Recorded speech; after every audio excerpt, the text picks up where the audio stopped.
नमस्कार, स्वागत है आप सभी का द नॉलेज गुरु के यूट्यूब चैनल पर। तो मुख्यमंत्री नायब सैनी कुर्सी से हटेंगे, आदेश आ सकता है। तो बता दें कि कुर्सी पर नया संकट। तो मुख्यमंत्री नायब सैनी पर जो कुर्सी है, इस पर संकट आ गया है। क्या यहाँ पर मुख्यमंत्री नायब सैनी हट जाएंगे? अचानक ये बड़ी खबर आई है।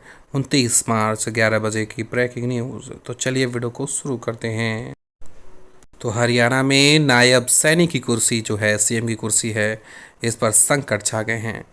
तो कांग्रेस की करनाल सीट पर उपचुनाव रद्द करने की मांग, हाईकोर्ट के फैसले का हवाला दिया।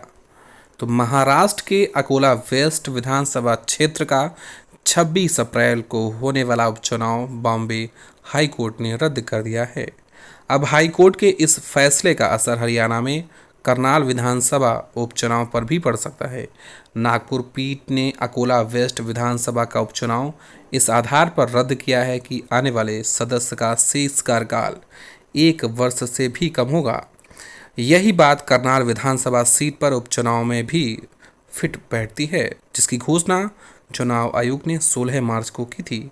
यहाँ 25 मई को यह उपचुनाव होना है। इस सीट से भाजपा ने हरियाणा के सीएम नायब सैनी को अपना उम्मीदवार बनाया है। हरियाणा के पूर्व मुख्यमंत्री मनोहर लाल खट्टर ने 13 मार्च को करनाल विधानसभा सीट से विधायक पद से इस्तीफा दे दिया।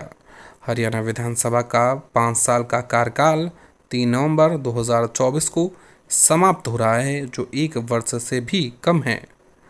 तो अगर 6 महीने के भीतर सैनी विधायक नहीं बने तो उन्हें हरियाणा सीएम की जो कुर्सी है छोड़नी होगी। तो इस नियम से बढ़ा है खतरा। तो यदि विधायकों का शेष कार्यकाल 1 वर्ष से कम है तो कानून उपचुनाव पर रोक लगाता है। लोक प्रतिनिधित्व अधिनियम 1951 धारा 151A संसद के दोनों सदनों और राज्यसभा विधानमंडलों के चुनावों के संचालन के लिए संसद द्वारा अधिनियमित कानून है। हाई कोर्ट ने कहा है कि उपचुनाव कराने के फैसला लोक प्रतिनिधित्व अधिनियम की धारा 151A के अनुरूप नहीं था। बॉम्बे हाई कोर्ट की नागपुर पीठ में न्यायमूर्ति अनिल एस किलोर और न्यायमूर्ति MS जावलकर शामिल हैं। भाजपा के विधायक गोवर्धन शर्मा का 3 नवंबर 2024 को निधन हो जाने के बाद अकोला पश्चिम विधानसभा सीट खाली है।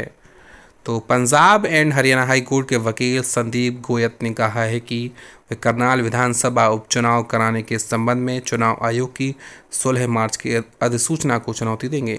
स्पष्ट है कि करनाल विधानसभा उपचुनाव कराने की चुनाव आयोग की अधिसूचना लोक प्रतिनिधित्व अधिनियम की धारा 151 के प्रावधान के खिलाफ है। गोयत ने बताया है कि यदि किसी सदस्य का कार्यकाल 1 वर्ष से भी कम शेष रहता है तो उपचुनाव कराना स्पष्ट रूप से वर्जित है। ये रिक्ति 1 वर्ष से भी कम समय में है। हम एक याचिका तैयार कर रहे हैं। तो ये बड़ी जानकारी निकल कर आई है। तो इसलिए मुख्यमंत्री नायब सैनी को यहाँ पर अचानक कुर्सी से जो है हाथ धो बैठना पड़ सकता है। ये बड़ी खबर है। तो अगर ये नियम फिट बैठता है तो मुख्यमंत्री ये नहीं रहेंगे। तो ये बड़ी खबर निकल कर आई है। लगातार जानकारी के लिए चैनल से जुड़े रहें।